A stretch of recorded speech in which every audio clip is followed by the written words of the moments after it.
Shalom saudara terkasih, selamat pagi, selamat bertemu kembali di ibadah online GKPH.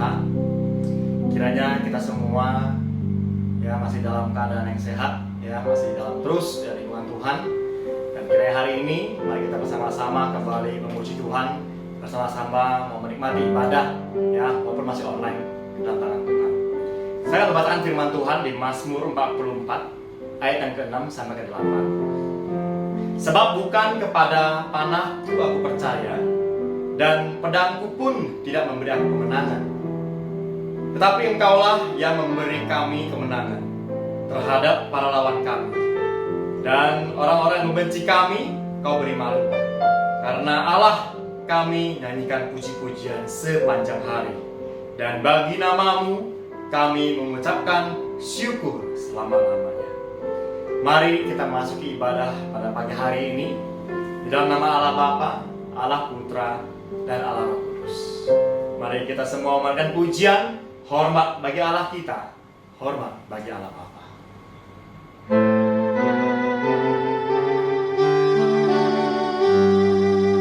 Hormat bagi Allah Bapa, hormat bagi anaknya. Hormat bagi Roh Kudus, ketiganya yang esa. Haleluya, haleluya, ketiganya yang esa. Hormat bagi Raja Surga, Tuhan kau manusia. Hormat bagi Raja Gereja di seluruh dunia. Haleluya, haleluya, di seluruh dunia.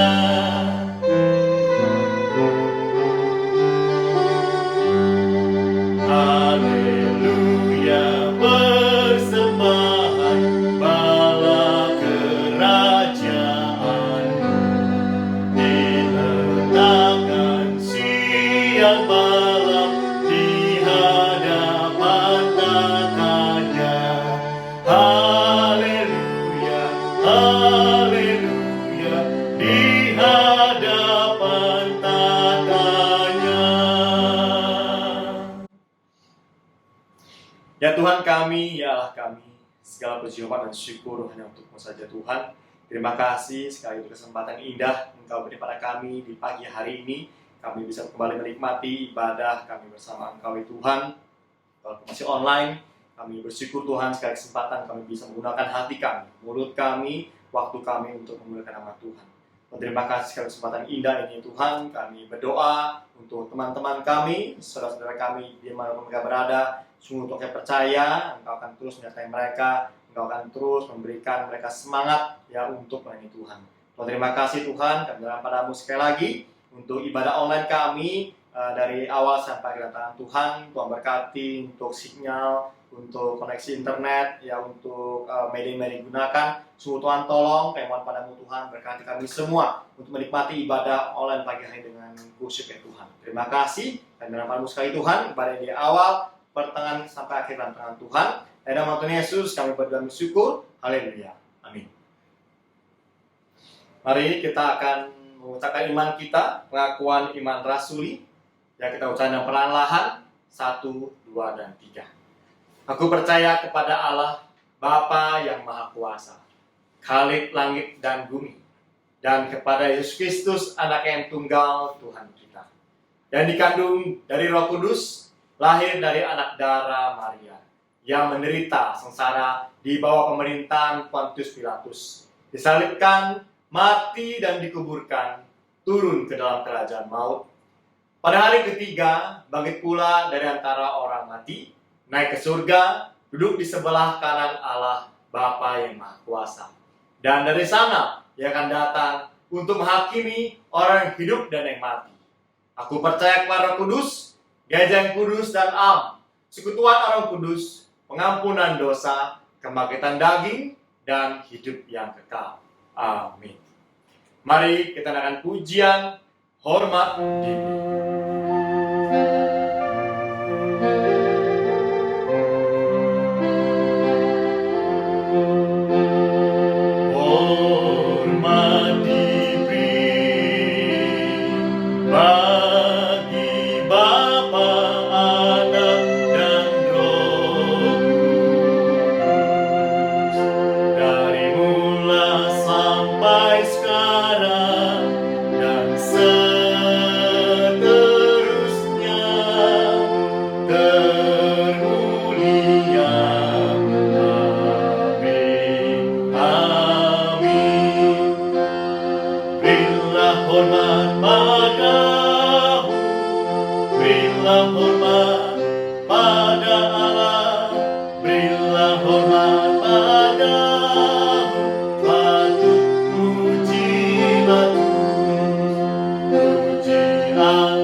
Marilah saudara kasih, sehingga kita semua di depan Tuhan, kita mau merendahkan hati kita meminta ampun dosa kepada Allah kita. Saya akan bacakan firman Tuhan di Yoel 2 ayat ke-13. Firman Tuhan mengatakan, koyakkanlah hatimu dan jangan pakaianmu, berbaliklah kepada Tuhan Allahmu, sebab Ia pengasih dan penyayang, panjang sabar dan berlimpah kasih setia, dan Ia menyesal karena hukumannya. Ya, mari saudara kasih, kita berdoa bersama-sama minta ampun dosa pada Tuhan kita. Ya Allah kami, ya Tuhan kami, segala puji, hormat, dan syukur hanya untuk-Mu saja ya Tuhan. Terima kasih sekali lagi Tuhan untuk hari ini, kesempatan di hadapan-Mu Tuhan, kami mengakui dosa kami. Sungguh Tuhan, terima kasih sekali untuk pengampunan yang Engkau terus berikan pada kami. Sungguh Tuhan, ajar kami Tuhan setiap hari untuk merendahkan hati kami, untuk mau minta ampun dosa pada Tuhan. Tuhan, ampunilah kebobolan hati kami, ampunilah Tuhan kecongkakan hati kami ya Tuhan. Kami selalu menganggap ini semua karena usaha kami, kami semua menganggap ini semua karena kepintaran kami. Sungguh Tuhan, tolong ampuni kami Tuhan. Kami percaya apapun yang kami lakukan, apapun kami bisa di semua karena-Mu. Kekudusan di hidup kami pun karena-Mu Tuhan. Terima kasih Tuhan, kami mohon padamu menyerahkan sekali lagi untuk doa pengampunan dosa kami dalam tangan-Mu. Sungguh Tuhan, tolong ampunilah kami Tuhan. Hanya dalam nama-Mu Tuhan kami berdoa bersyukur. Haleluya. Amin.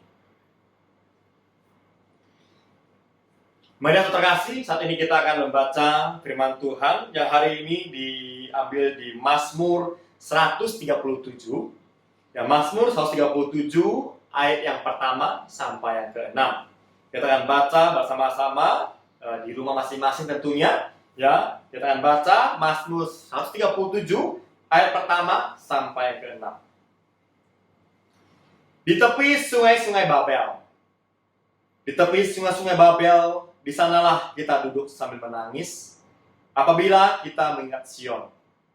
Pada pohon-pohon gandarusa, di tempat itu kita menggantungkan kecapi kita.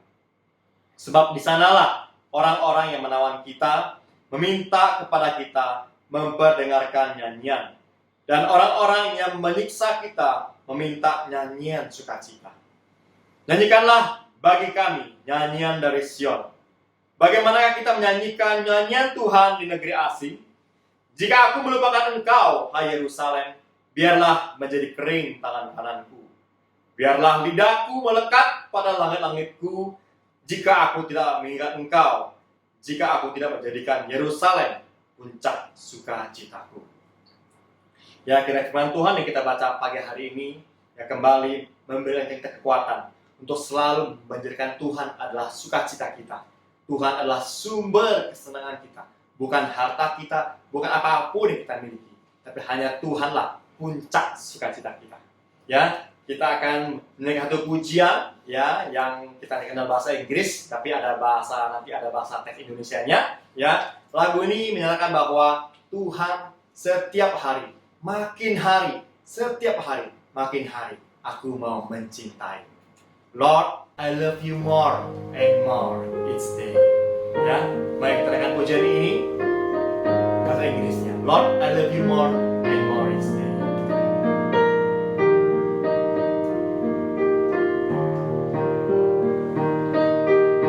Lord, I love you more and more each day. Lord, I love you more this very day. I can't live without you anymore.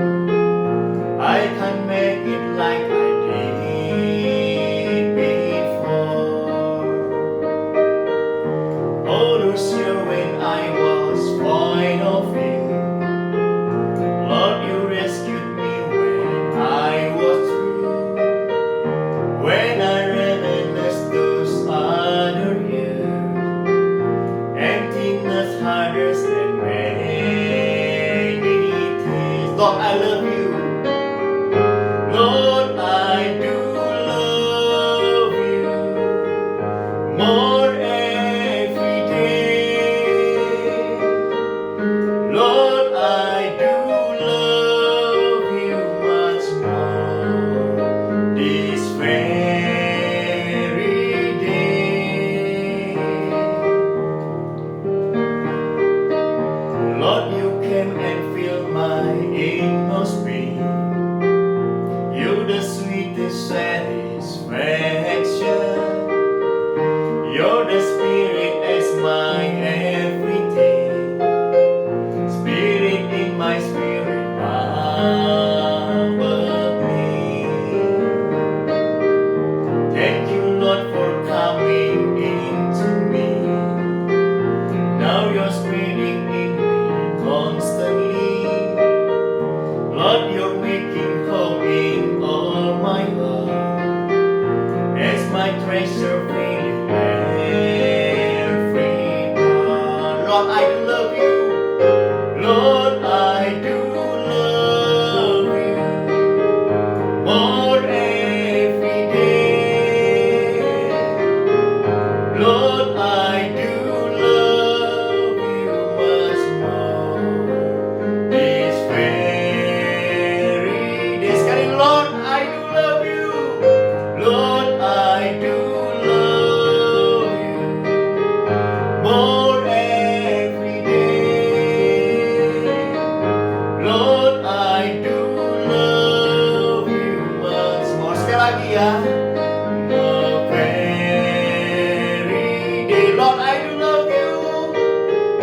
Lord, I do love you more every day. Lord, I do love you much more this very day. Ya, kira-kira pujian tadi menyatakan cinta kita. Ya, setiap hari ku cinta Engkau, Tuhan kita. Dan kita sebentar lagi akan berdoa syafaat, saudara kasih. Kita akan berdoa untuk negara kita. Terus kita tanpa bosan berdoa untuk Indonesia. Ya, kita mendengar, melihat ya dari berita ya bahwa penyebaran ya makin hari, saudara kasih, makin meningkat, saudara kasih. Kita melihat negara lain yang sudah memasuki gelombang kedua. Indonesia ya, gelombang pertama saya masih belum selesai dan makin terus bertambah ya, dan banyak klaster-klaster yang baru ya, kali ini sudah muncul dari klaster keluarga, saudara kasih ya, keluarga dari orang-orang mencari nafkah ke kantor atau mungkin bisnis sehingga pulang ke rumah sehingga membawa virus kepada keluarga mereka, dan juga klaster-klaster perkantoran ya, kita mereka juga yang terpaksa atau harus bekerja ya, karena mungkin sudah dari perusahaan mengharuskan mereka untuk datang ke kantor ya, dan membawa virus juga ketika pulang ke rumah ya. Kita berdoa pada Tuhan, minta kesadaran masyarakat ya yang tinggi ya, terutama kita sering sekali melihat dan mendengar juga ya, banyak mereka yang olahraga, bersepeda ya, nongkrong di kafe ya, sehingga ya ini hal-hal yang meningkatkan penyebaran ya. Kita berdoa untuk kesadaran semua umat Indonesia. Dan yang kedua, kita berdoa untuk pembangunan gereja kita ya. Kita terus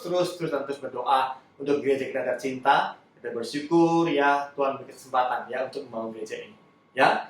Sebelumnya mari kita akan naikkan pujian bahwa arti kehadiran Tuhan ya, bahwa Tuhan ya penyertaannya selalu sempurna untuk kita semua. Rancangan Tuhan aman dan sejahtera walau di tengah badai. Mari kita serahkan ya kehidupan kita, mari kita serahkan Indonesia ini ke dalam tangan Tuhan. Jalanmu tak terselami arti kehadiran Tuhan.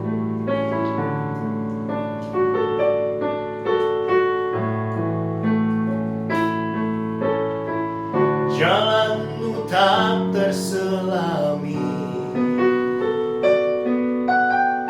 oleh setiap hati kami. Namun satu hal ku percaya, ada rencana yang indah, ada rencana yang indah. Tiada terduga kasih-Mu, heran dan besar bagiku. Arti kehadiran-Mu selalu nyata di dalam hidupku, nyata di dalam hidupku. Penyertaan Tuhan, penyertaan-Mu sempurna, rancangan-Mu penuh damai, aman dan sejahtera walau di tengah badai. Ingin ku selalu bersama, rasakan keindahan arti kehadiran-Mu Tuhan. Sekali lagi, jalan-Mu tak terselami.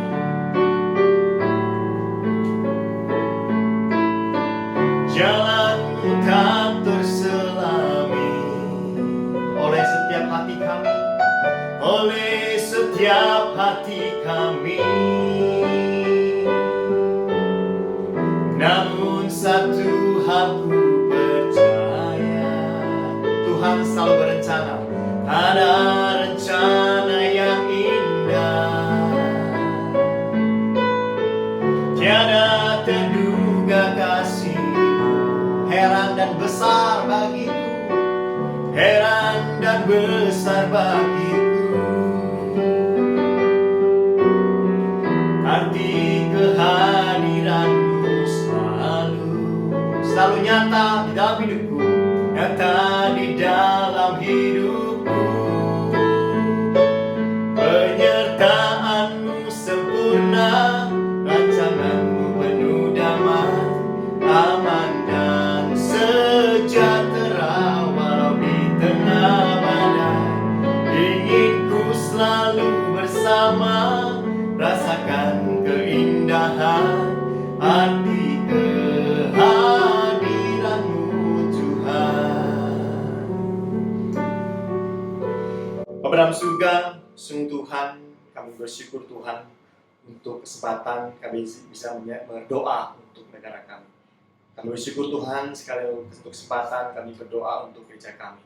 Dan kami bersyukur untuk kesempatan kami bisa merasakan keindahan hadirat Tuhan. Tuhan, terima kasih semua penyertaan yang Kau beri pada kami. Tuhan, kami berdoa menyerahkan sekali negara kami di tangan Tuhan. Kami terus terus berdoa untuk negara tercinta dan tangan Tuhan. Tuhan, kami berdoa dan tidak pernah lelah Tuhan. Kami tidak pernah bosan Tuhan. Menyerahkan untuk pandemi corona yang sampai hari ini terus menghantui negara kami. Tuhan, kami berdoa pada menyerahkan Tuhan. Kami percaya bahwa Engkau masih menyertai negara kami. Kami bersyukur Tuhan untuk banyak orang yang sembuh. Kami bersyukur Tuhan banyak sekali lagi orang-orang yang Engkau kuatkan untuk mereka bisa cepat sembuh Tuhan.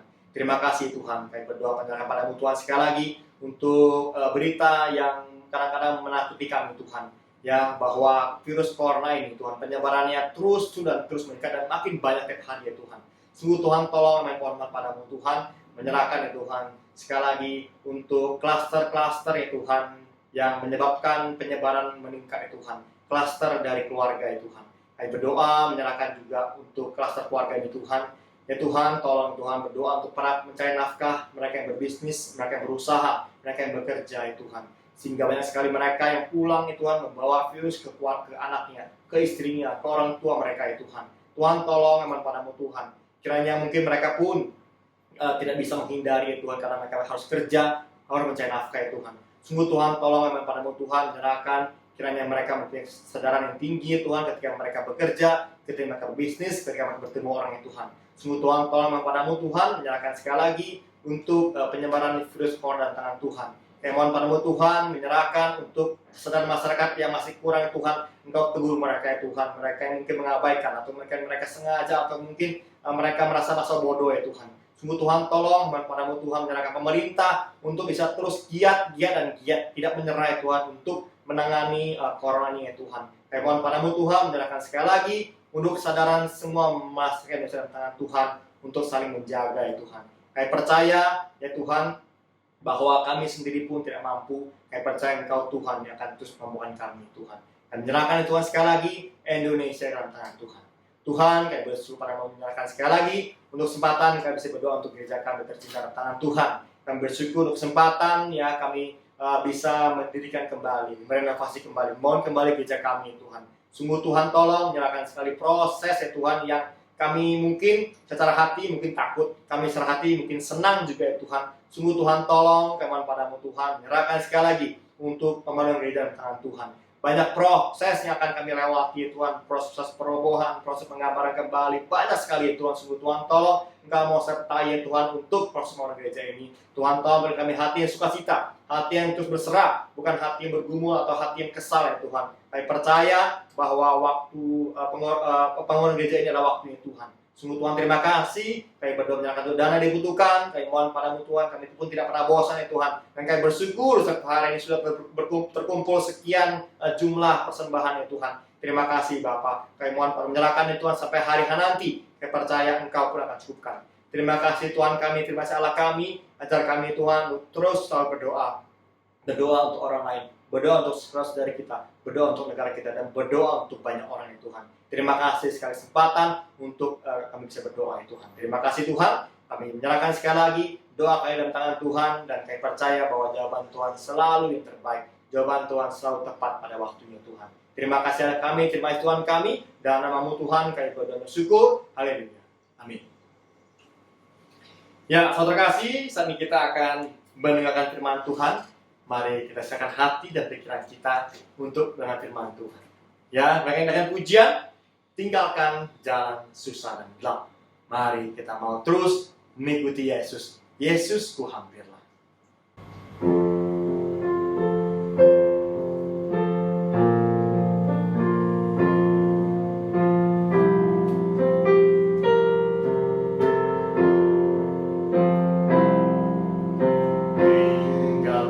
Jalan susah dan gelap, pada Yesus ku datanglah, masuk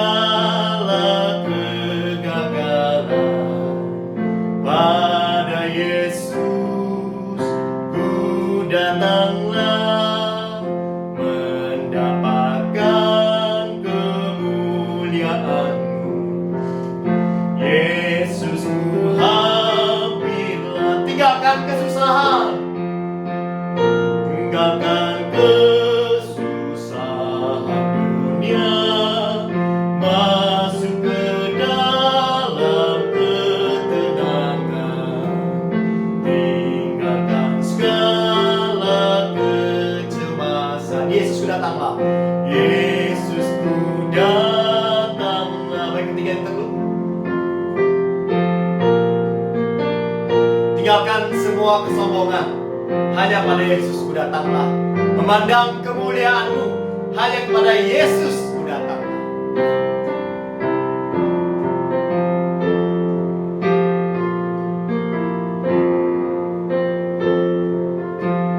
Mari, hanya Yesus ku datanglah.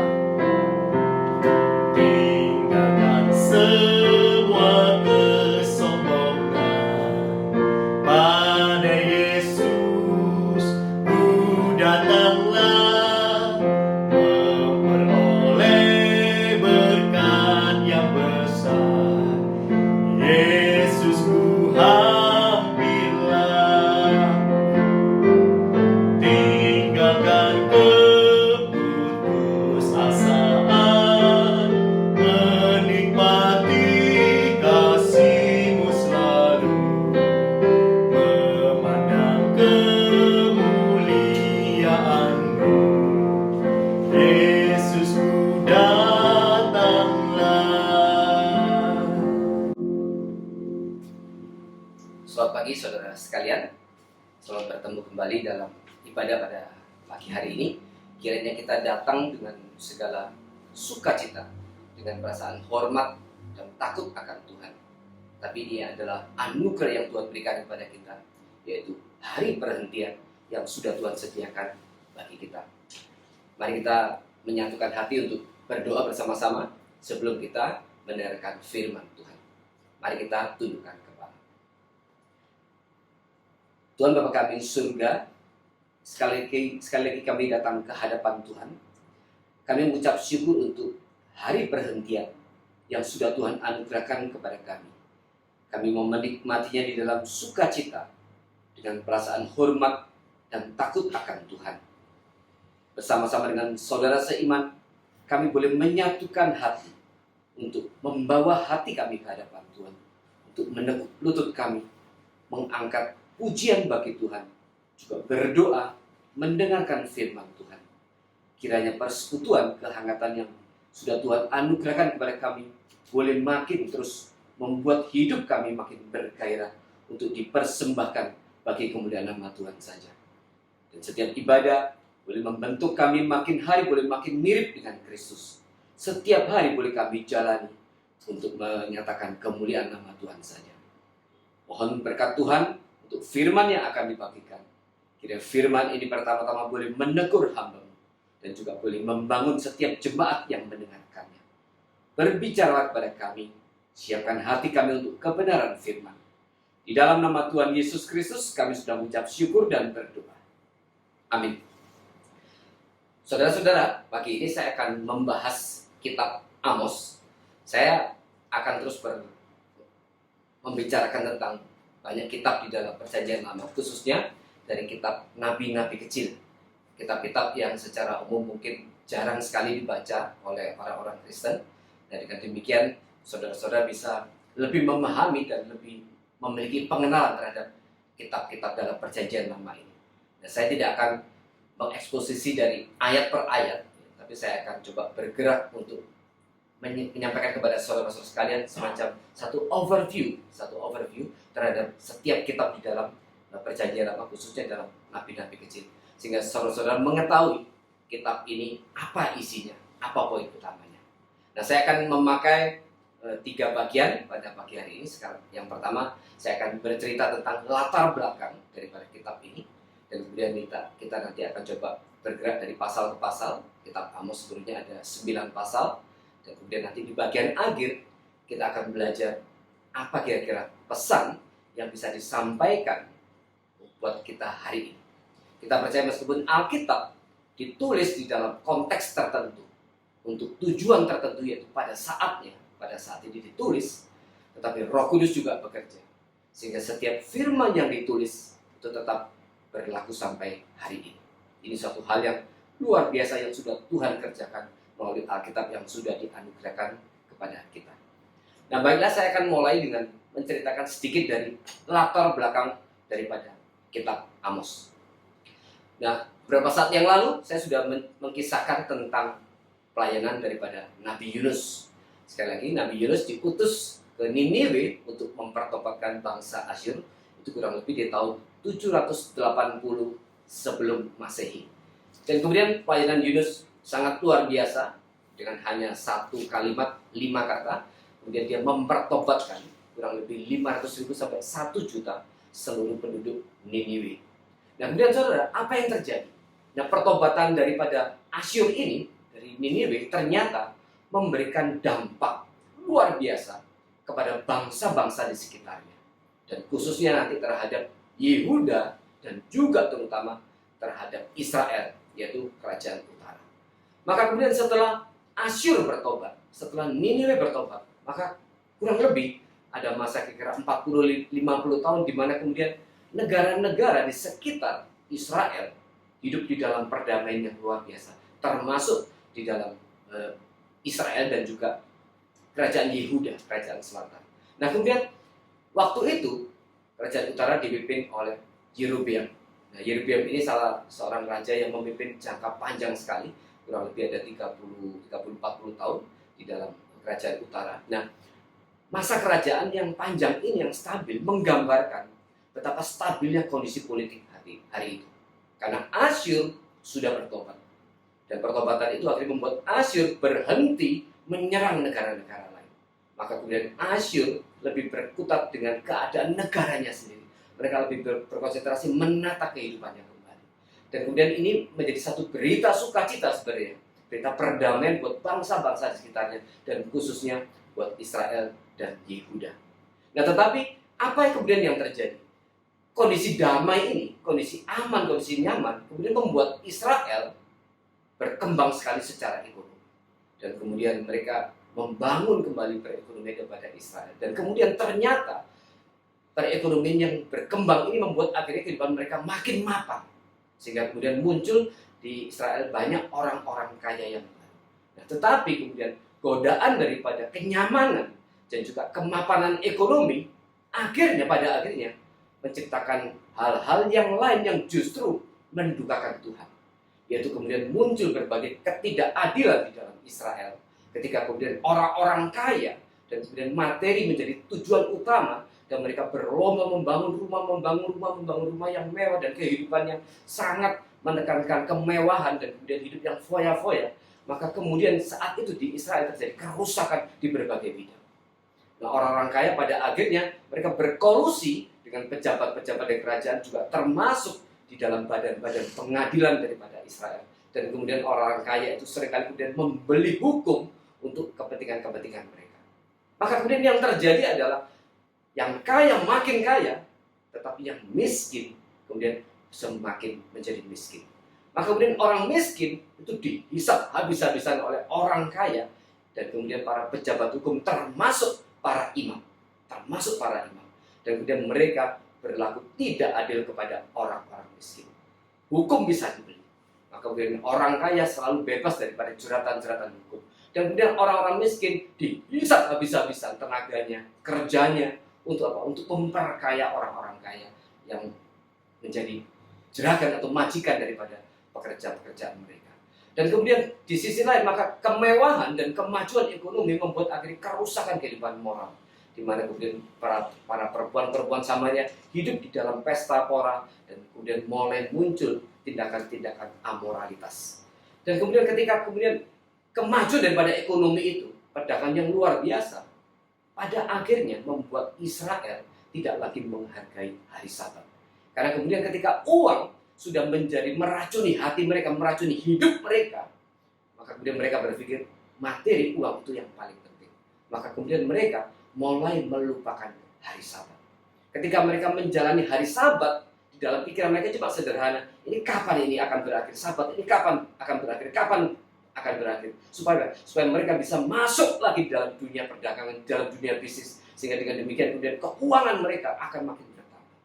Maka kemudian yang terjadi lambat laun hari Sabat mulai dilupakan. Karena mereka berpikir tiap hari yang paling penting adalah cari uang dan cari uang. Di mana kemapanan dan kenyapanan menjadi spirit utama daripada orang-orang Israel saat itu. Maka kemudian dosa ini merebak di seluruh Israel selama puluhan tahun. Dan ini kemudian sangat mendukakan hati Tuhan. Maka kemudian ketika Israel sudah menjadi makin rusak, maka kemudian Tuhan memanggil seorang nabi yang bernama Amos. Nah, Amos ini dikatakan adalah penduduk dari Tekoa. Nah, Tekoa ini saudara, itu kurang lebih hanya 16 km atau 20 km di sisi timur, sisi selatan daripada Yerusalem. Jadi, Amos ini adalah orang selatan. Orang selatan. Nah, pertanyaannya kenapa Tuhan memanggil Amos yang adalah orang selatan? Nanti kita akan bahas. Nah, kemudian Amos kira-kira pada tahun 740, yaitu kurang lebih 40 tahun setelah pelayanan Yunus, kemudian Amos tahun 740 sebelum Masehi diutus oleh Tuhan ke utara. Dan kemudian Amos menyampaikan ucapan-ucapan ilahi, yaitu penghukuman yang akan Tuhan berikan kepada 6 bangsa asing, ya, kepada 6 bangsa asing, dan juga nanti termasuk Yehuda dan khususnya kepada Israel, yaitu kerajaan utara. Nanti kita akan bahas satu persatu.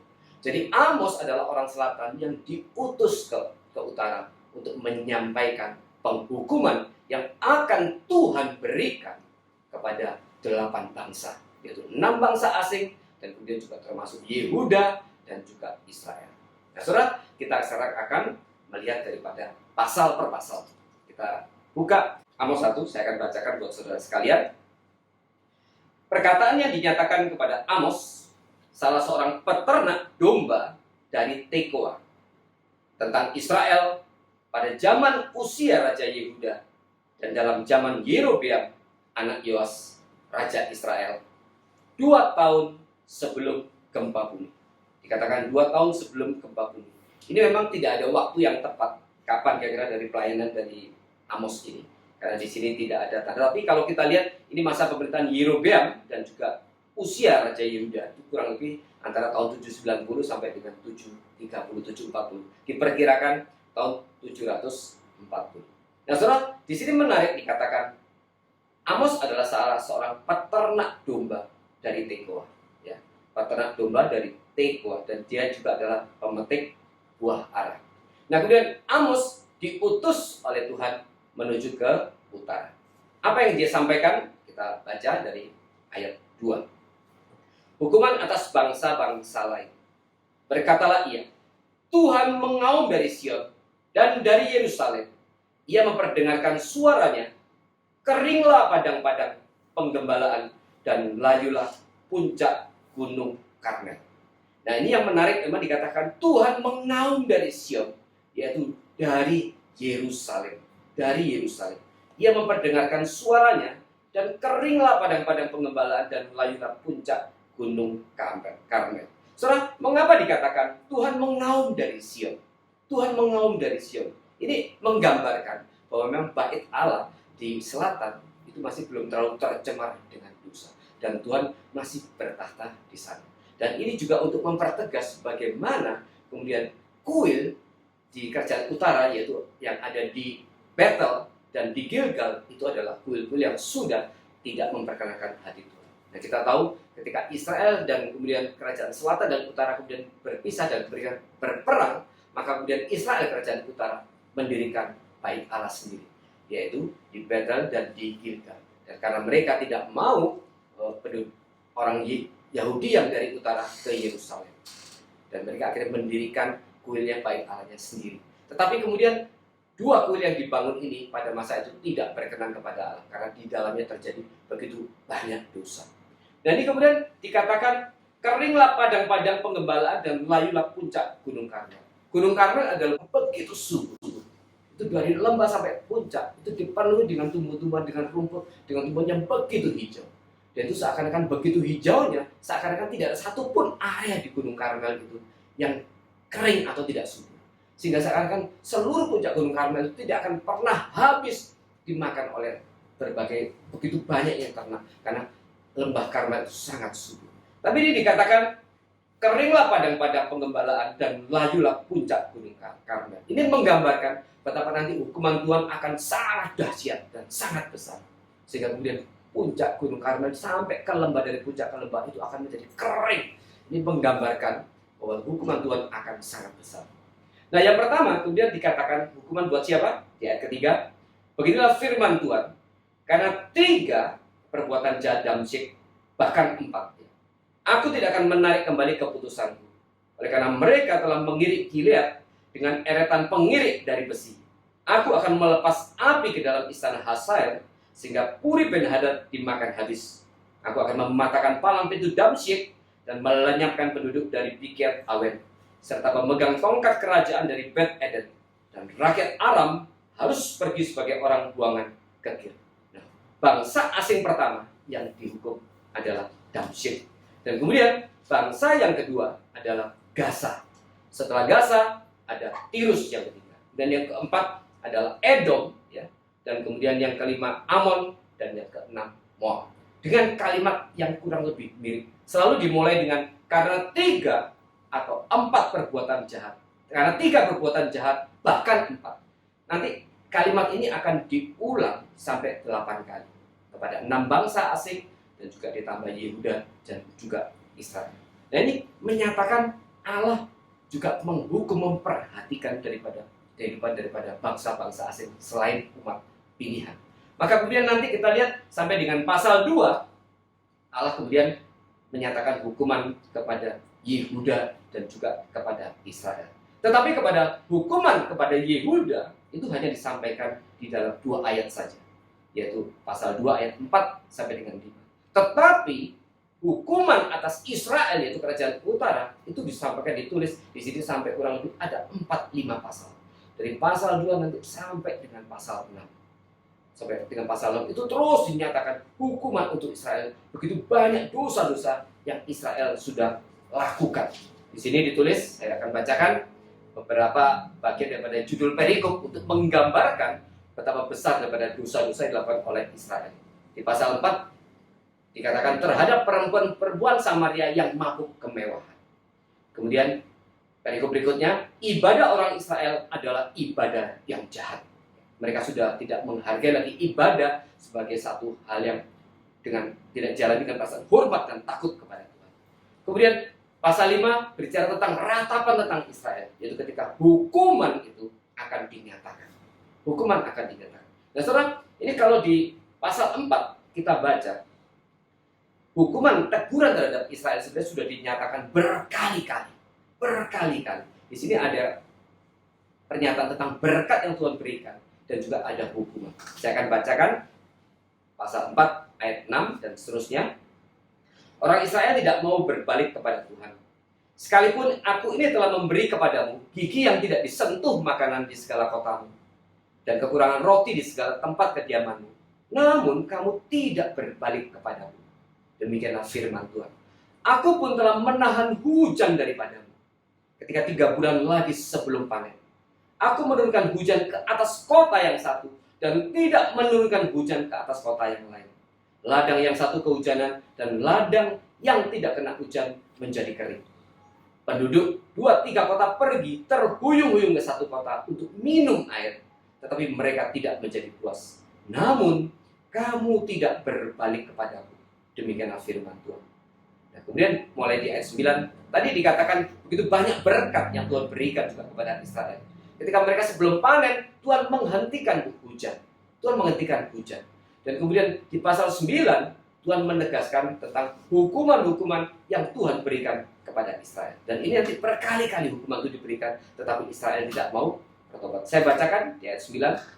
Aku telah memukul kamu dengan hama dan penyakit gandum, telah melayukan taman-tamanmu dan kebun-kebun anggurmu, pohon-pohon ara dan pohon-pohon zaitunmu dimakan habis oleh belalang. Namun kamu tidak berbalik kepadaku. Ayat 10. Aku telah melepas penyakit sampar ke antaramu, seperti kepada orang Mesir. Aku telah membunuh tarunamu dengan pedang pada waktu kudamu dijarah. Aku telah membuat bau busuk perkemahanmu tercium oleh hidungmu, namun kamu tidak berbalik kepadaku. Demikian firman Tuhan. Ayat 11. Aku telah menjungkir balikan kota-kota di antara kamu, seperti Allah menjungkir balikkan Sodom dan Gomora, sehingga kamu menjadi seperti puntung yang ditarik dari kebakaran. Namun kamu tidak berbalik kepada. Demikianlah firman Tuhan. Ada 4 kali sudah dikatakan, namun kamu tidak berbalik kepada. Ayat 12, sebab itu demikianlah akan kulakukan kepadamu, hai Israel. Oleh karena aku akan melakukannya demikian kepadamu, maka bersiaplah untuk bertemu dengan Allahmu, hai Israel. Sebab sesungguhnya Dia yang membentuk gunung-gunung dan menciptakan angin, yang memberitahukan kepada manusia apa yang dipikirkannya, yang membuat fajar dan kegelapan, dan yang berjejak di atas bukit-bukit bumi. Tuhan alam semesta, itulah namanya. Nah, setelah Allah menyatakan berkali-kali, aku sudah menghukum engkau, mengingatkan engkau, tapi engkau tidak mau berbalik kepadaku, tidak mau bertobat, maka kemudian hukuman itu dinyatakan. Maka kemudian pasal 5 langsung dimulai dengan perikop yang diberi judul ratapan tentang Israel. Ini sudah dikatakan ini hukuman sudah saatnya, dan ini sudah tidak bisa lagi ditunda. Nah, kemudian di pasal 5, masih di pasal 5, kemudian ada tema tentang Tuhan menyinggung sekali lagi tentang kejahatan-kejahatan daripada Israel. Di pasal 7 berjudul perikop melawan perkosaan keadilan. Tadi saya sudah jelaskan di mana keadilan sudah tidak ada lagi di Israel. Orang miskin ditindas habis-habisan oleh orang kaya. Orang kaya dan para imam dan para pejabat hukum berkolusi, dan kemudian mereka mencari keuntungan untuk diri sendiri. Bahkan imam, nanti ada Imam Amasya, kita akan bahas, dia bekerja melayani Tuhan tapi tujuannya hanya satu, untuk uang dan untuk uang. Hari itu kemudian keadilan begitu runtuh di dalam Israel Utara. Keadilan tidak lagi menjadi hal yang boleh menyenangkan semua orang. Kemudian di ayat 14 dikatakan tentang hidup dan mati. Ini seakan-akan suatu kondisi yang begitu buruk di dalam Israel. Antara hidup dan mati, orang sudah menjadi sulit untuk menjalani hidupnya. Dia tidak tahu apakah dia mungkin akan mati hari ini, khususnya kepada orang-orang miskin. Waktu dia bangun pagi, mungkin dia berpikir mungkin ini hari terakhir aku hidup. Dan kemudian di ayat 18 dimulai dengan judul perikop bernama dengan istilah Hari Tuhan. Nah, saudara, Hari Tuhan yang di bagian ini di pasal 5 ayat 18 itu bukan bicara tentang kedatangan Tuhan kedua kali. Nanti di pasal 9 itu sekali lagi ditulis tentang Hari Tuhan. Maka dua bagian ini bicara tentang istilah yang sama, yaitu Hari Tuhan, tetapi di dalam konteks yang berbeda. Di pasal 5, Hari Tuhan ini bicara tentang hukuman saat itu Tuhan menyatakan. Hari di mana hukuman itu dinyatakan. Ya. Oleh karena itu di ayat 12 dikatakan, celakalah mereka yang menginginkan hari Tuhan. Orang Israel berpikir, hari Tuhan, kami merindukan hari Tuhan. Tapi dalam pengertian mereka rindu, itu Mesias itu akan datang. Tetapi hari ini Tuhan menyatakan, ini hari Tuhan, yaitu saat penghukuman itu dinyatakan. Sekali lagi ayat 18, celakalah mereka yang menginginkan hari Tuhan. Apakah gunanya hari Tuhan itu bagimu? Hari itu kegelapan, bukan terang. Seperti seseorang yang lari terhadap singa. Seekor beruang mendatangi dia, dan ketika ia sampai ke rumah, bertopang dengan tangannya ke dinding. Seekor ular memakut dia. Bukankah hari Tuhan itu kegelapan dan bukan terang, kelam kabut dan tidak bercahaya.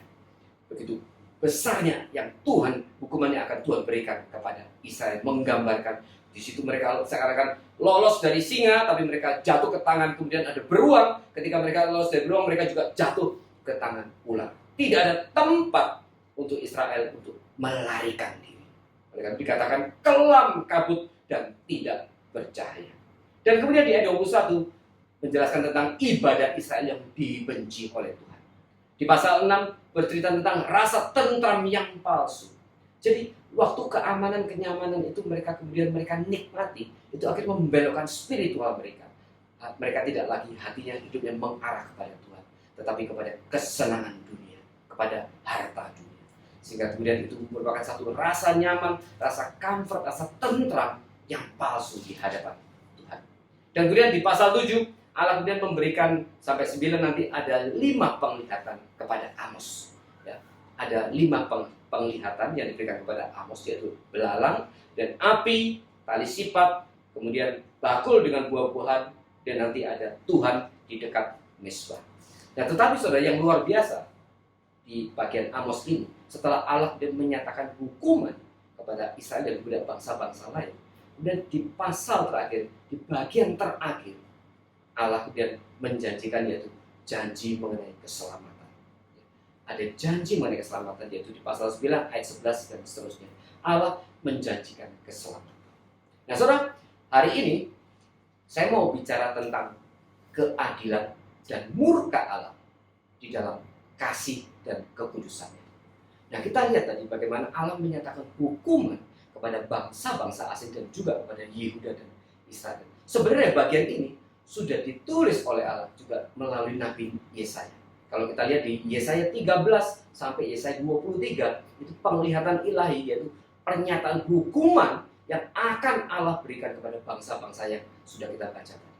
Nah bahkan sebenarnya kalau kita balik lagi ke zaman Abraham, di masa Abraham Allah sudah berkata, yaitu sampai kejahatan orang-orang suku Amori itu genap, yaitu bangsa-bangsa yang tinggal di sekitar Kanaan, di sekitar tanah perjanjian. Berarti sebenarnya 1300 tahun sebelumnya, kalau ini kurang lebih tahun 1250 tahun sebelumnya, Allah sudah mengingatkan akan kejahatan bangsa-bangsa ini. Oleh karena itu dikatakan, oleh karena 3 kejahatan Damsyik, ya, bahkan 4. Oleh karena 3 kejahatan Tirus, bahkan 4. Oleh karena 3 kejahatan Yehuda, bahkan 4. Oleh karena 3 kejahatan Israel, bahkan 4. Apa maksudnya 3 dan 4? Maksudnya Allah itu sebenarnya Allah yang panjang sabar. Allah yang panjang sabar.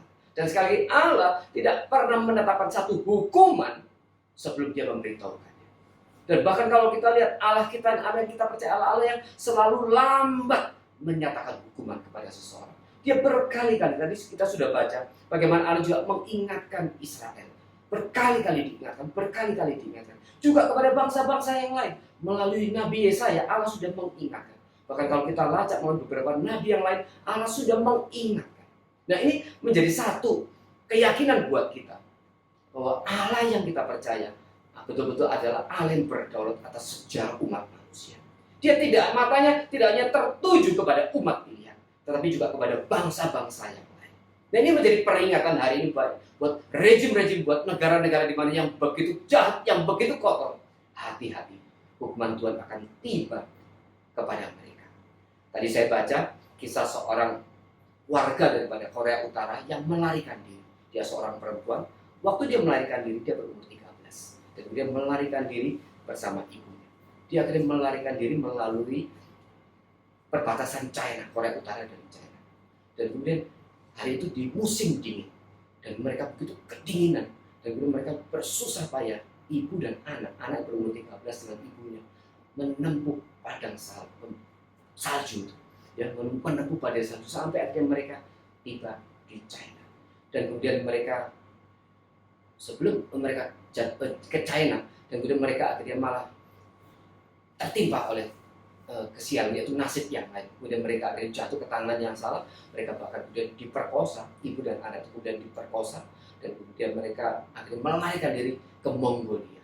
Dan kemudian dari Mongolia mereka akhirnya pergi sampai akhirnya ke Amerika. Di situ dia kemudian memberikan kesaksian bagaimana kehidupan di dalam Korea Utara. Dia cerita setiap hari mereka melihat mayat-mayat bergelimpangan di jalan. Itu pemandangan yang sudah umum.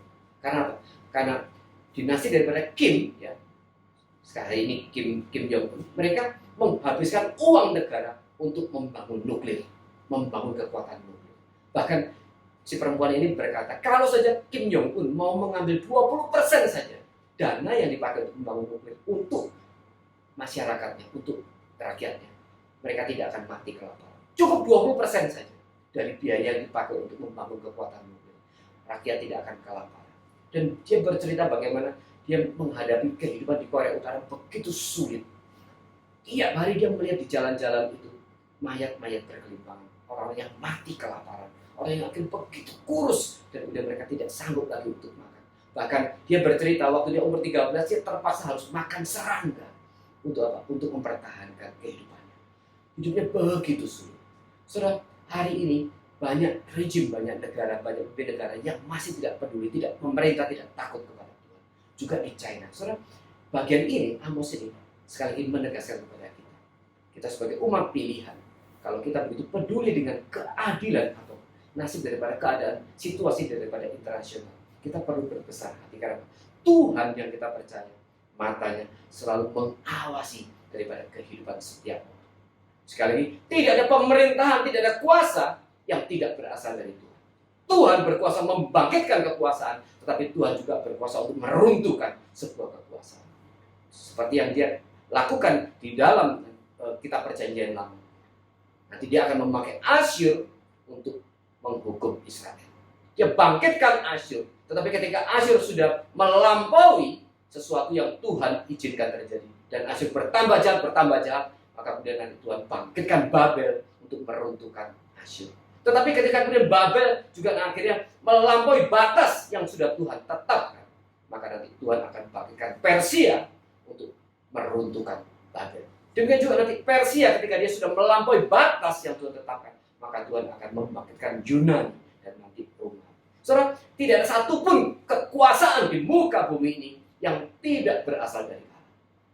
Tetapi semua kekuasaan yang akhirnya menjadi bengis begitu jahat, Tuhan juga akan runtuhkan. Dan di dalam pengertian ini, kita harus pahami juga waktu Hitler kemudian ditundukkan oleh Amerika dalam perang dunia kedua, itu pun ada campur tangan Tuhan. Karena itu hari itu Amerika sudah bangkit kerohanian, dan Tuhan pakai Amerika untuk meruntuhkan Hitler. Saudara, setiap pemimpin negara harus berhati-hati. Tetapi ini juga menjadi pesan bagi kita, demikian juga waktu kita orang Kristen dipercaya oleh Tuhan untuk mengelola misalnya satu bisnis tertentu. Kita memiliki satu perusahaan tertentu atau kita pabrik tertentu yang besar. Berhati-hatilah waktu kita menjalankan kekuasaan itu. Berhati-hatilah. Nah, saudara, kemudian Tuhan menyatakan hukuman kepada bangsa-bangsa ini, dan ini sudah berkali-kali dinyatakan. Artinya Tuhan ini betul-betul Tuhan yang panjang sabar dan Tuhan yang tidak pernah gegabah menjatuhkan hukuman. Tetapi pada waktu hukuman itu sudah ditetapkan, tidak ada satupun yang bisa menariknya. Nah, kita harus melihat ini di dalam konteks kita memberikan satu keyakinan sekali kepada kita bahwa perjalanan sejarah daripada dunia ini sepenuhnya berada di dalam genggaman tangan Allah. Kita tidak perlu khawatir. Demikian juga umat pilihan juga sepenuhnya di dalam genggaman tangan Allah. Mata Allah dengan tajam akan mengawasi kehidupan setiap kita, setiap negara, setiap bangsa, setiap pemimpin, juga terlebih bagi kita. Nah, saudara, itu pesan yang pertama yang boleh disampaikan oleh kitab ini. Nah, sekarang kita akan coba kupas satu persatu beberapa bagian yang penting. Yang pertama, kita akan balik lagi ke Amos 1 ayat 1. Dikatakan Amos adalah seorang peternak domba dari Tekoa. Ya, peternak domba dari Tekoa. Nanti pasal 7 ya, ayat 10. Amos diusir. Lalu Amasya, imam di Betel, menyuruh orang menghadap Yerobeam, raja Israel, dengan pesan, Amos telah mengadakan persepakatan melawan tuanku di tengah-tengah kaum Israel. Negeri ini tidak dapat lagi menahan segala perkataannya. Sebab beginilah dikatakan Amos, Yerobeam akan mati terbunuh oleh pedang, dan Israel pasti pergi dari tanahnya sebagai orang buangan. Lalu berkatalah Amasya kepada Amos, Lihat, pergilah, enyalah ke tanah Yehuda. Carilah makananmu di sana dan bernubuatlah di sana. Tetapi jangan lagi bernubuat di Betel, sebab inilah tempat kudus raja, inilah bait suci kerajaan. Jawab Amos kepada Amasya, Aku ini bukan nabi, dan aku ini tidak termasuk golongan nabi. Melainkan aku ini seorang peternak dan pemungut buah ara hutan. Nah, saudara, dikatakan aku ini peternak dan aku ini pemungut buah ara. Nah, saudara, pemungut buah ara bukan di ladang, dikatakan di hutan. Ini berarti menggambarkan Amos ini orang yang begitu miskin. Dia hanya peternak kecil, dan waktu kemudian dia mengembalakan domba-dombanya itu, kemudian dia akhirnya harus pergi ke hutan untuk memetik buah ara. Untuk apa? Untuk dia makan. Untuk dia makan. Ini menggambarkan pemetik buah ara itu berarti dia orang yang sangat miskin. Amos menyadari bahwa dia tidak layak di hadapan Tuhan. Dia orang miskin. Oleh karena itu dia berkata kepada Amasya, Aku ini bukan dari golongan nabi. Aku ini bukan siapa-siapa. Aku ini orang miskin, peternak domba dan pemetik buah ara di hutan. Saudara, kita lihat Tuhan bisa pakai siapa saja. Tuhan bisa pakai siapa saja. Dan Bahkan ketika orang yang secara strata sosial, gitu, orang yang betul sangat bawah seperti Amos begitu miskin, Tuhan tetap bisa pakai. Tetapi kita lihat bagaimana Amos begitu setia kepada Tuhan dan begitu berani mengabarkan berita Tuhan. Dan ini dikatakan kenapa Tuhan justru memanggil seorang dari selatan. Ini resiko, saudara. Karena hari itu utara dan selatan sedang berperang. Dan kemudian Amos dari selatan. Waktu dia pergi ke utara, dia tahu resikonya. Dan Amos bukan berteriak di tengah kota. Tapi Amos kemudian pergi ke utara, ke Israel. Dan dia langsung pergi ke kuil Samaria yang ada di Betel. Dia langsung berteriak di kuilnya, di tempat ibadah daripada orang Samaria. Di situ dia menyampaikan seluruh hukuman terhadap Israel dan juga terhadap bangsa yang lain. Ini satu tindakan yang luar biasa. Saudara, orang miskin, tetapi kalau dia punya hati yang luar biasa, bisa dipakai luar biasa oleh Tuhan. Ini membuktikan bahwa siapa kita sebenarnya tidak menentukan. Karena Tuhan, kalau Tuhan sudah mau pakai seseorang, dia akan menjadi luar biasa selama dia bisa berespon dengan benar dan di dalam ketaatan. Amos orang yang begitu miskin, tetapi dia dengan berani mengabarkan berita itu. Dia langsung pergi ke Betel dan dia langsung menteriakkan ucapan-ucapan ilahi daripada Tuhan. Bahkan dia mengucapkan kematian Yerobeam, siapa? Raja daripada Israel. Ini satu tindakan yang sangat berani. Nah, saudara, kita lihat bagaimana Amos, meskipun dia miskin tetapi dia memiliki hati buat Tuhan. Saudara, inilah kata kunci daripada setiap orang Kristen, dia itu hati buat Tuhan, hati yang mau setia, hati yang mau taat kepada Tuhan. Nah, kemudian saudara, kalau kita perhatikan dan di ayat berikut, di ayat 2 dikatakan, berkatalah ia, Tuhan mengaum dari Sion dan dari Yerusalem, ia memperdengarkan suaranya.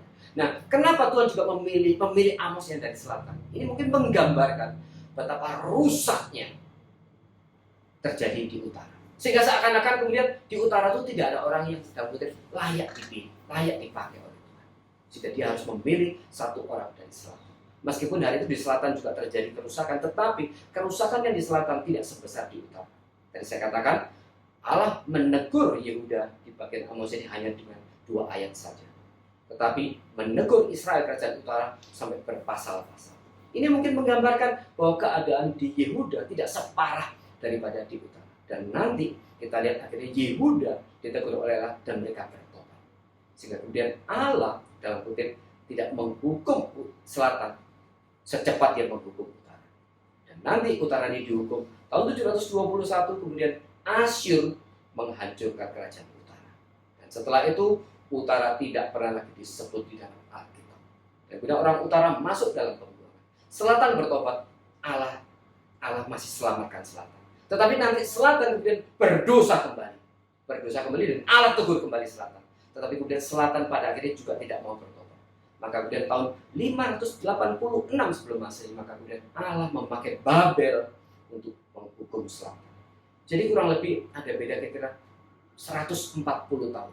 140 tahun antara selatan, hukuman terhadap utara, dan hukuman kepada selatan. Nah, saudara, kita lanjutkan. Bagaimana yang kita bisa belajar. Nah, kita sekarang lihat di dalam yang pasal 7 tadi mengenai Amasya dan kemudian dengan kita bandingkan dengan Amos. Saudara, kita sudah baca tadi pasal 7 ayat 10 sampai dengan 15 bagaimana Amasya, seorang imam, akhirnya dia mengusir Amos. Imam di Betel, di kuil Betel, akhirnya mengusir sang nabi. Dan saudara, ini nabi, kalau saya mau pakai istilahkan, imam palsu akhirnya mengusir nabi yang sejati, nabi yang benar. Kenapa? Imam Amasya, motif pelayanannya hanya satu, uang. Karena dia kemudian menerima banyak uang daripada orang-orang di Israel yang begitu, ya orang-orang kaya. Dan kemudian mereka berkolusi dengan pembela hukum dan menekan orang miskin. Maka di sini terlihat sekali bagaimana Amasya memiliki motif uang. Dengan apa? Dengan ucapannya yang dia katakan kepada Amos. Yaitu di ayat 12, ya, pasal 7 ayat 12. Lalu berkatalah Amasya kepada Amos, pergilah, enyalah ke tanah Yehuda.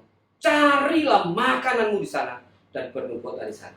Amasya berkata, carilah makananmu di sana. Ini menggambarkan sebenarnya itu yang dia lakukan di utara. Dia melayani Tuhan dengan hanya satu motif, untuk makan, untuk uang, untuk kekayaan. Dan saudara, ini imam yang palsu, ya. Kalau kita bisa pakai istilah pelayan Tuhan yang palsu, mengusir pelayan Tuhan yang sejati. Nah saudara, ini kita harus perhatikan. Kita harus hati-hati mengenai satu hal ini. Beberapa teman saya menjadi hamba Tuhan di gereja-gereja lain, dan beberapa teman yang menjadi pengurus dari gereja lain sering cerita kepada saya, yaitu banyak gereja yang tidak memberikan apresiasi atau respect kepada para hamba Tuhan. Banyak gereja melakukan kesalahan dengan cara apa? Mereka memilih orang-orang kaya langsung di dalam posisi penting di dalam gereja, tanpa melihat keadaan kerohanian mereka, tanpa melihat kedewasaan rohani mereka. Tapi mereka dipilih karena mereka punya uang, karena mereka orang. Suatu kali seorang teman saya, seorang pengurus di gereja lain, bercerita kepada saya, penatua seorang kaya luar biasa. Dia diundang ke rumahnya, luar biasa rumahnya. Dan kemudian hari itu mereka bikin program yang digagas oleh hamba Tuhan. Dan kemudian program itu sudah jalan. Begitu terakhir, di hari terakhir, tiba-tiba sang penatua memutuskan untuk program itu harus dihentikan. Dan itu diputuskan tanpa berunding dengan hamba Tuhan. Celakanya Pak, hamba Tuhan yang tidak punya kuasa, sehingga kemudian hamba Tuhan yang mundur. Dan rekan saya ini cerita, saya melihat betapa penatua itu akhirnya berkuasa sekali. Hamba Tuhan seakan-akan tidak punya kuasa apa. Dan penatua itu, orang kaya itu, memperlakukan hamba Tuhan seperti karyawannya. Perintah ini, perintah itu, perintah ini, perintah itu. Dan kemudian dia memutuskan untuk mengkat sebuah program tanpa rundingan, bahkan dengan hamba Tuhan.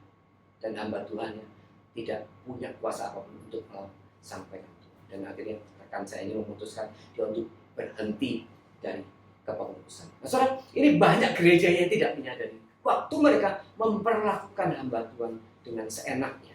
Di situ saya percaya Tuhan tidak akan memberkati gereja. Tuhan tidak akan memberkati gereja yang memperlakukan hamba Tuhan dengan tidak baik. Dan saudara, suatu saat saya pernah baca sebuah buku yang ditulis oleh Ria Segua.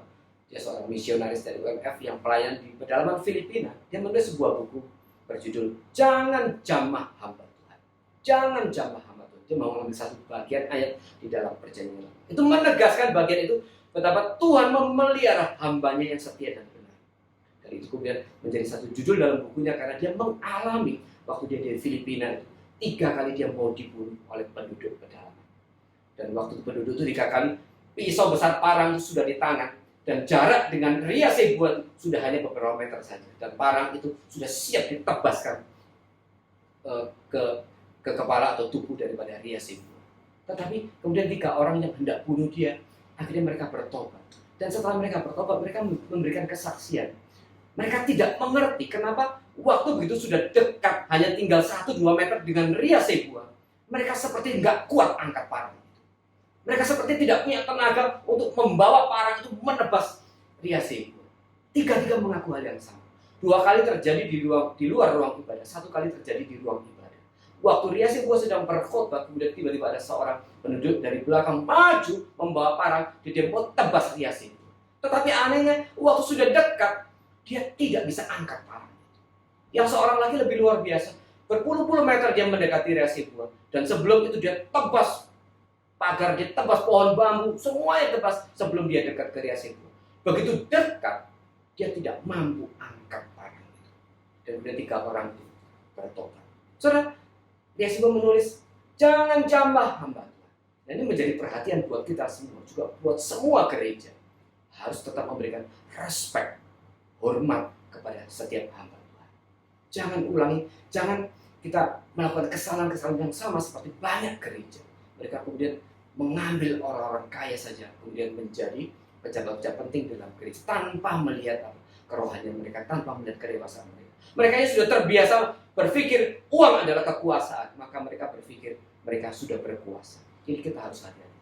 Gereja seperti ini saya yakin tidak akan pernah diberkati oleh Tuhan. Mari kita bersikap hati-hati terhadap setiap hamba Tuhan. Apalagi jika kemudian hamba Tuhan itu seorang hamba yang benar, yang setia dan taat kepada Tuhan.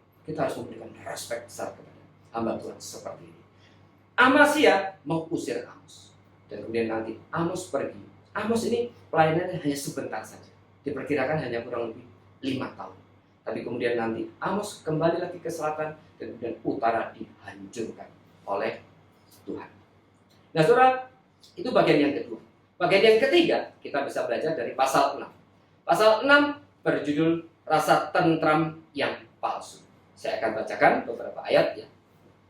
Celaka atas orang-orang yang merasa aman di Sion, atas orang-orang yang merasa tentram di Gunung Samaria, atas orang-orang terkemuka dari bangsa yang utama, orang-orang yang kepada mereka kaum Israel biasa datang. Menyeberanglah ke Kale dan lihat-lihatlah. Berjalanlah dari sana ke Hamat yang besar itu, dan pergilah ke Gad orang Filistin. Adakah mereka lebih baik dari kerajaan-kerajaan ini? Atau lebih besarkah daerah mereka dari daerahmu? Hai kamu yang menganggap jauh hari malapetaka, tetapi mendekatkan pemerintahan kekerasan, yang berbaring di tempat tidur dari gading, dan duduk berjuntai di ranjang, yang memakan anak-anak domba dari kumpulan kambing domba, dan anak-anak lembu dari tengah-tengah kawanan binatang yang tangguh, yang bernyanyi-nyanyi mendengar bunyi gamus, dan seperti Daud menciptakan bunyi-bunyian bagi dirinya, yang minum anggur dari bokor, dan berurap dengan minyak yang paling baik, tetapi tidak berduka karena hancurnya keturunan Yusuf. Sebab itu sekarang mereka akan pergi sebagai orang buangan di kepala barisan, dan berlalulah keriuhan pesta orang-orang yang duduk berjunta itu. Tuhan Allah telah bersumpah demi dirinya, demikianlah firman Tuhan Allah alam semesta. Aku ini keji kepada kecongkakan Yakub dan benci kepada purinya. Aku akan menyerahkan kota serta isinya. Saudara, di sini digambarkan kenyamanan yang akhirnya dibangun oleh kerajaan utara justru membuat mereka akhirnya hidup di dalam kerusakan. Mereka tidak lagi memperdulikan Tuhan. Nah, saudara, ini kita harus berhati-hati. Kita harus berhati-hati setiap orang Kristen. Karena secara real, kalau kita mau jujur, setiap hari kita bekerja, kita ke kantor atau kita bisnis dan sebagainya, sebenarnya yang kita cari itu, kita cari uang dan kita cari akhirnya kenyamanan dan kemapanan. Apakah kenyamanan dan kemapanan uang itu sesuatu yang salah, sesuatu yang ditolak oleh Alkitab? Tidak. Tetapi Alkitab berpesan, sebagaimana Yesus berkali-kali mengingatkan kepada kita tentang uang. Berhati-hatilah dengan uang. Karena ketika uang itu kemudian merasuk diri kita, kenyamanan, kemapanan kemudian merasuki dan kemudian menjadi spirit utama dalam hidup kita. Di situ kita sebenarnya tanpa sadari kita sudah menjadi penyembah mamon. Dan yang menyembah mamon tidak lagi bisa menyembah Bapa. Karena kita tidak mungkin bisa punya dua Tuhan yang saling berkontradiktif satu dengan yang lain. Kita tidak bisa saat bersamaan menyembah mamon dan juga kepada Bapa. Itu yang berkali-kali diingatkan dalam Alkitab, khususnya keluar dari mulut Yesus sendiri. Maka waktu kita bekerja, waktu kita kemudian berbisnis, kita mencari kenyamanan, kita mencari kemapanan, mari kita tetap menyadari, kita jadikan itu semua tetap bagian dari mana kita berespon terhadap seluruh anugerah Tuhan. Kita tidak boleh kehilangan spirit utama, yaitu hidup adalah bagi Tuhan. Kita tidak boleh kehilangan relasi dengan Tuhan. Karena ketika kita kehilangan kedekatan dengan Tuhan, maka kemudian segala hal yang kita cari di dunia itu akan membelokkan kita dari hadapan Tuhan. Dan itu juga yang terjadi di utara, di Israel utara. Hari itu Asyur tidak lagi berperang, tidak lagi menjadi ancaman bagi Israel. Maka kemudian Yerobeam akhirnya boleh mengembalikan lagi wilayah kekuasaan daripada Israel kembali seperti yang Tuhan berikan. Dia berhasil merebut beberapa wilayah yang dikuasai oleh bangsa asing, dan kemudian Yerobeam merebut kembali tanah-tanah itu. Sehingga kemudian seakan-akan di dalam zaman masa Yerobeam seluruh wilayah kekuasaan Israel itu sudah pulih kembali. Seakan-akan kemudian mereka berkata, ini Tuhan memberkati kami, memberkati kita dengan cara apa? Semua tanah sekarang sudah kembali. Dan kemudian kemajuan ekonomi, kemapanan, kesejahteraan, kemakmuran, mereka berpikir itu dari Tuhan.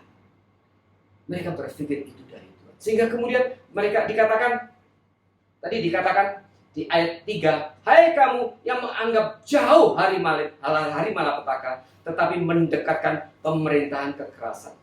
Karena yang berbaring di tempat tidur dari gading dan duduk berjuntai di ranjang. Mereka berbaring di tempat tidur dari gading. Betapa kekayaan, kemakmuran, kemapanan sudah mereka nikmati. Tapi mereka salah berpikir. Mereka berpikir itu berkat dari Tuhan. Sementara mereka tidak menyadari hati mereka makin jauh dari Tuhan. Waktu hati mereka makin jauh dari Tuhan, maka sebenarnya hukuman Tuhan itu akan makin dekat kepada mereka. Nah, ini berbahaya. Orang yang sudah makmur, mapan secara ekonomi, kepekaan terhadap suara Tuhan biasanya akan berkurang.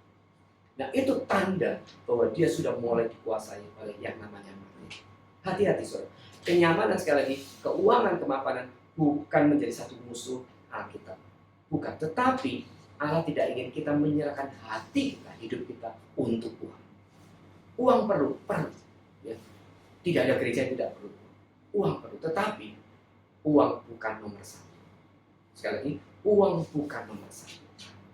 Tapi perlu. Demikian juga kita sebagai orang percaya perlu uang, ya pasti perlu lah. Untuk bayar uang sekolah kita perlu uang, untuk beli makan kita perlu uang, untuk beli minum kita perlu uang. Tetapi yang Tuhan inginkan supaya uang itu tidak menjadi Tuhan dalam hidup kita. Saya pernah suatu saat berhubungan dengan sebuah gereja di pedalaman Sulawesi Tengah melalui seorang teman saya. Gereja ini memiliki pelayanan misi, pelayanan penginjilan. Dia masuk ke pedalaman dan kemudian mereka mengabarkan Injil. Dan itu rutin mereka lakukan minimal 1 bulan 1 kali. Dan kemudian ketika teman itu cerita, saya tergerak untuk mendukung pelayanan mereka. Tapi karena saya tidak bisa ke sana, kemudian saya bilang, saya ingin mendukung pelayanan kalian. Boleh nggak saya ingin memberikan persembahan buat pelayanan kalian ke pedalaman itu. Saya tanya kemudian, boleh tahu nggak kira-kira kebutuhan kalian setiap tahun itu berapa untuk pelayanan ke pedalaman itu. Dan kemudian si ketua pemuda ini, dia mikir agak lama, dia bilang, butuh berapa ya? Terus dia bilang, sebenarnya kami nggak butuh duit untuk pelayanan ke pedalaman. Loh, saya bilang, kok bisa nggak butuh uang? Iya, karena kami juga bukan di kota besar, kami di kota kecil. Dan kami kalau ke pedalaman tinggal jalan kaki.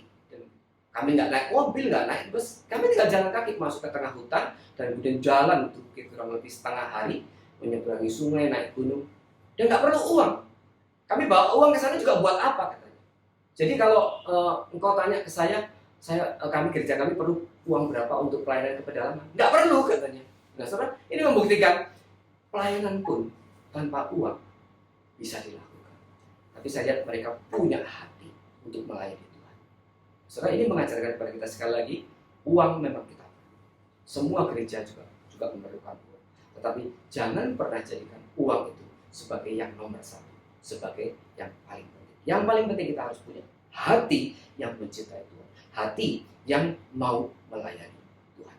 Nah, saudara, bagian akhir hari ini saya tidak sempat bahas semua kitab. Kita akan lanjutkan 2 minggu lagi. Nah, hari ini saya akan beberapa saja.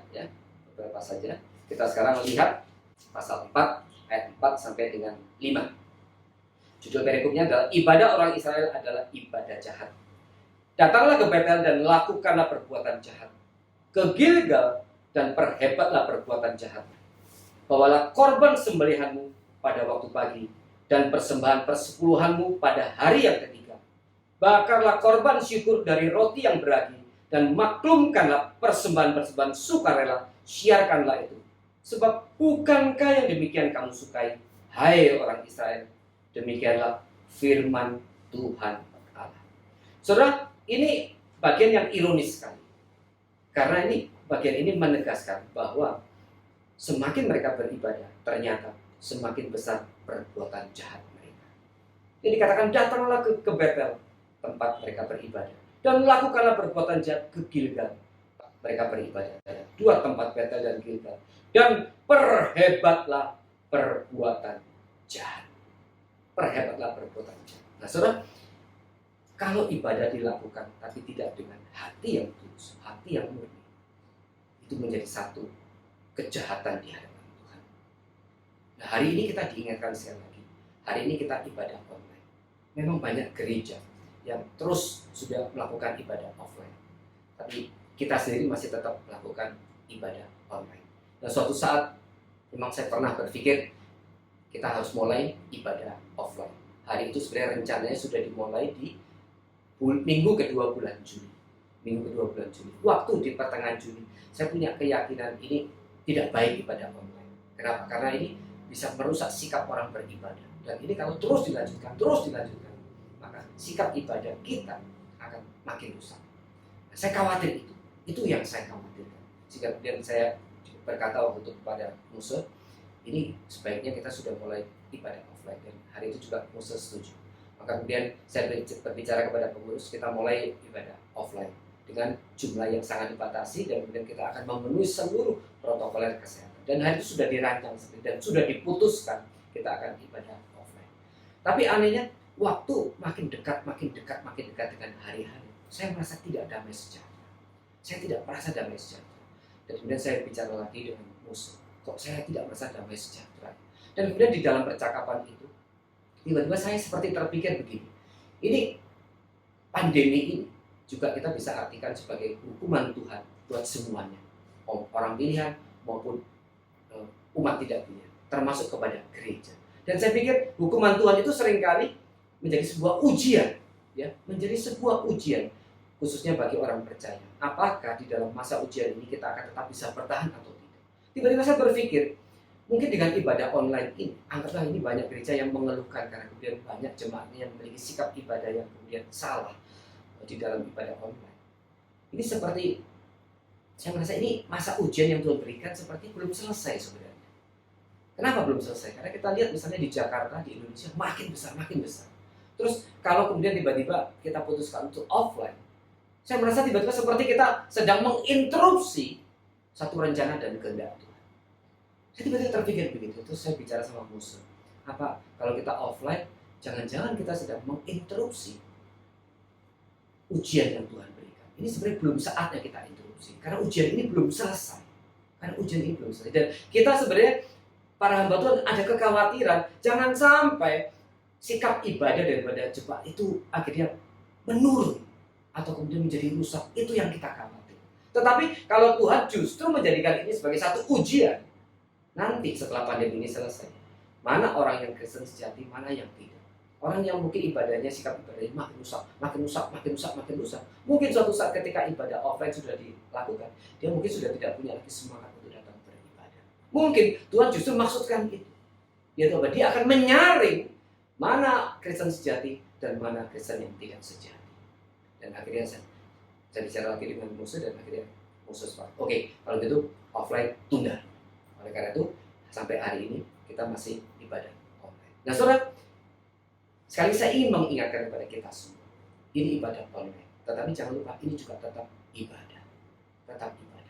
Janganlah kemudian sikap ibadah kita yang dalam kutip kemudian seenaknya. Di mata Tuhan akhirnya seperti seruan kepada Israel tadi, semakin dia beribadah, semakin kejahatan di hadapan Tuhan.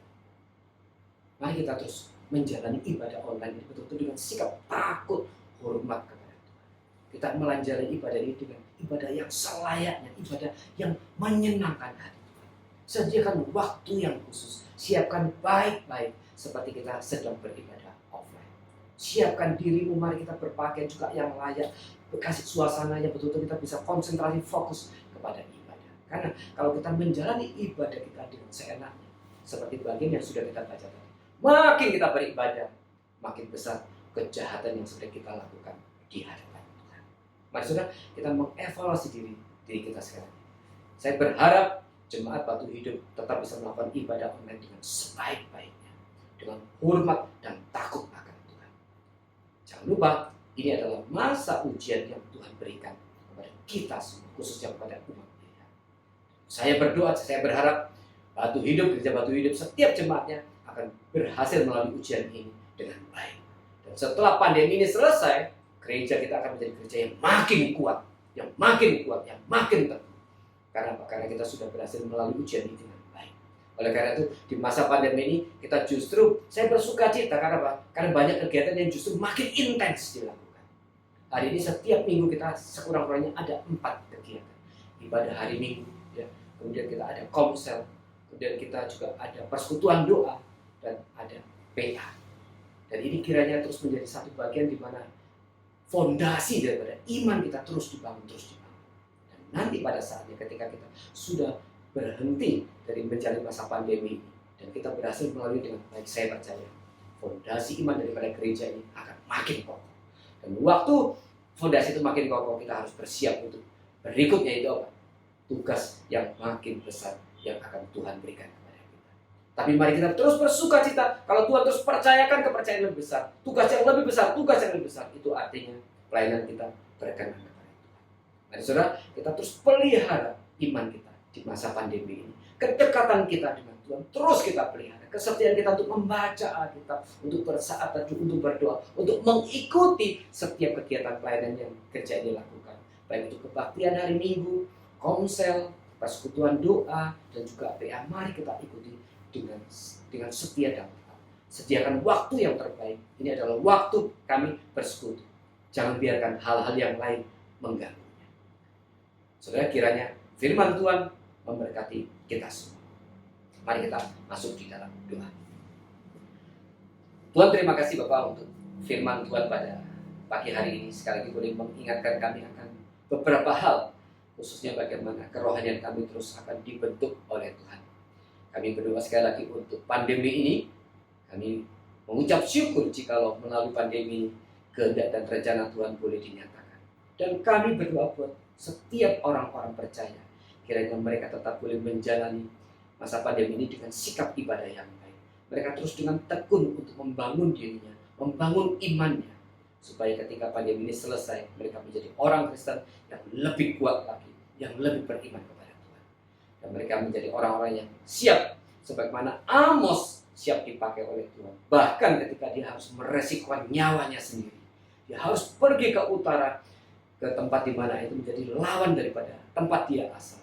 Tapi dia tetap melakukan tugas Tuhan itu dengan luar biasa. Bahkan dia datang ke tempat kuil, tempat ibadah daripada orang Israel, dan dia berteriak meneriakkan perintah Allah, hukuman Allah di tempat itu. Kami rindu Tuhan akan bentuk kami menjadi seperti Amos. Kiranya kami terus boleh memaksa diri kami meresponi setiap anugerah Tuhan dengan sungguh-sungguh, dengan penuh tanggung jawab, untuk terus memaksa diri kami bertumbuh di hadapan Tuhan, sampai kami terus bersandar kepada pimpinan daripada Roh Kudus. Hamba berdoa untuk setiap jemaat di tempat ini. Tuhan terus bangunkan mereka, kiranya iman mereka terus bertumbuh di hadapan Tuhan. Kami rindu gereja ini menjadi gereja yang makin kokoh di dalam iman, di dalam firman kebenaran Tuhan, dan kami boleh makin giat melayani Tuhan dengan hati yang penuh sukacita. Karena di tengah-tengah masa pandemi ini, kami menemukan banyak pelayanan baru yang Tuhan berikan kepada kami. Dan kami bersyukur Tuhan menggerakkan beberapa orang di gereja ini untuk terus berbahagia di dalam pelayanan-pelayanan baru ini. Dan itu terus Tuhan tambahkan kepada kami. Kami mau terus bersuka cita, karena Tuhan terus mempercayakan pelayanan-pelayanan baru kepada kami. Sekali Bapak, kami mau serahkan gereja ini sepenuhnya, gereja yang kami cintai, ke dalam tangan Tuhan. Pakailah gereja ini sesuka Tuhan. Di dalam nama Tuhan Yesus Kristus kami sudah mengucap syukur dan berdoa. Amin. Saudara, mari kita memberikan persembahan. Kita angkat pujian. Sekarang ku milik Yesus.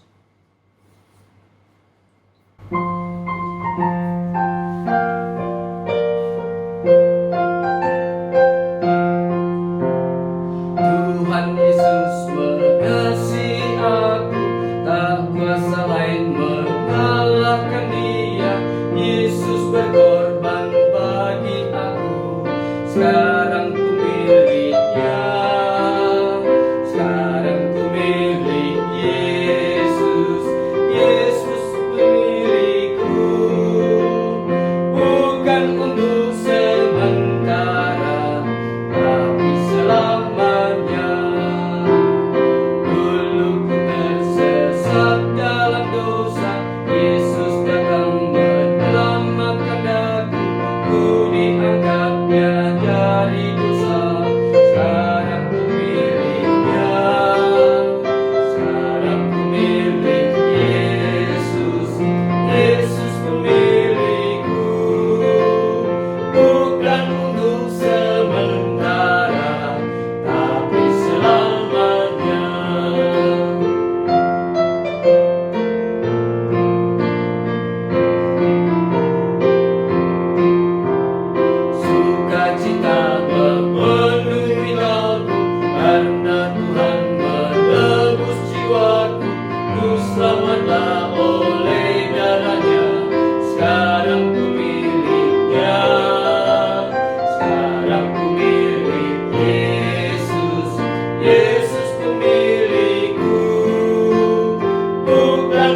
bersyukur sekali lagi untuk anugerah yang indah yang sudah Tuhan berikan kepada kami, yaitu untuk kami terus berbagian di dalam perluasan pekerjaan Allah di muka bumi ini dengan berbagai cara, melalui keterlibatan kami dalam pelayanan-pelayanan, di dalam kepengurusan, di dalam segala hal yang boleh kami persembahkan kepada Tuhan.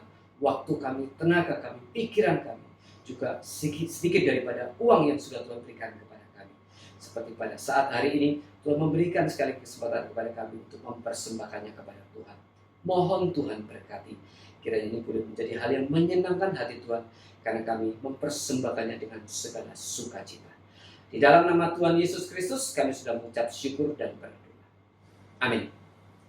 Saudara, sebelum kita mengakhiri, saya ada beberapa hal yang ingin saya sampaikan berkaitan dengan pelayanan gereja ini. Yang pertama, GKBH sudah berbagian secara rutin ya semenjak 1-2 bulan yang lalu dari kegiatan pelayanan, yaitu beasiswa untuk anak-anak dari para misionaris dari Yayasan Kartidaya. Jadi Yayasan Kartidaya, di bawah mereka ada banyak misionaris dan mereka terus bertugas ke berbagai daerah. Dan tapi anak-anak mereka, karena para misionaris ini gajinya tidak terlalu besar dan mereka memerlukan dukungan ya, beasiswa untuk pendidikan anak-anak mereka. Dan kemudian gereja kita sudah komitmen untuk memberikan dukungan itu, yaitu 1 juta per bulan. Nah, di samping gereja juga ada beberapa jemaat kita yang juga sudah mendukungnya. Nah, ini kami membuka juga kesempatan kepada saudara-saudara sekalian untuk berbagian, untuk mendukung pelayanan beasiswa buat anak-anak misionaris ini. Saudara bisa transfer ke rekening gereja dan kemudian berikan keterangan beasiswa misionaris. Jadi kami akan tahu ini untuk mendukung pelayanan beasiswa untuk anak-anak para misionaris. Itu yang pertama.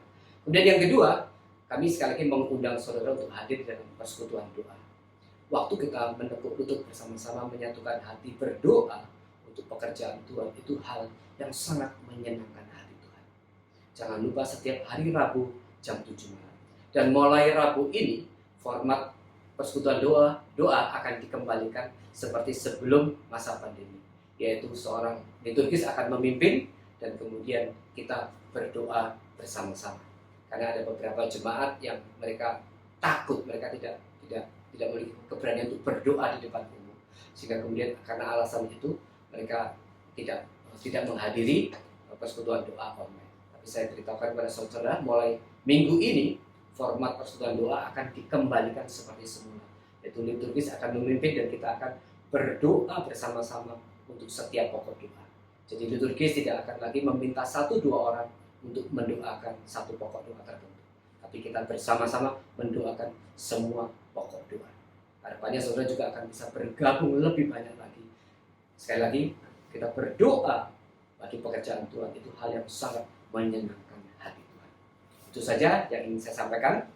Baiklah, kita akan akhiri ibadah pada hari ini. Kita angkat pujian sebagai pengutusan, yaitu Yesus yang kupilih. Yesus yang kupilih, bukan harta.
Hidup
untuk doa berkat.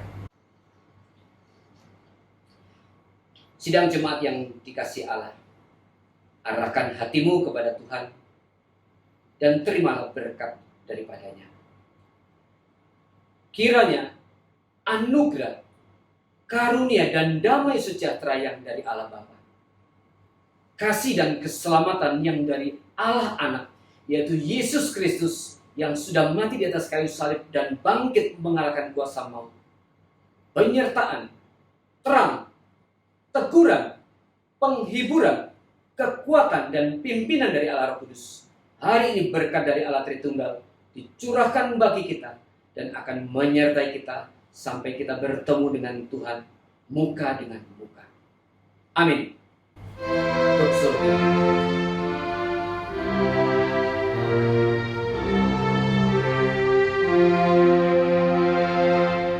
Puji Allah Bapa Putra, puji Allah Roh Kudus, ketiganya yang esa. Pohon selamat sumber berkat. Amin.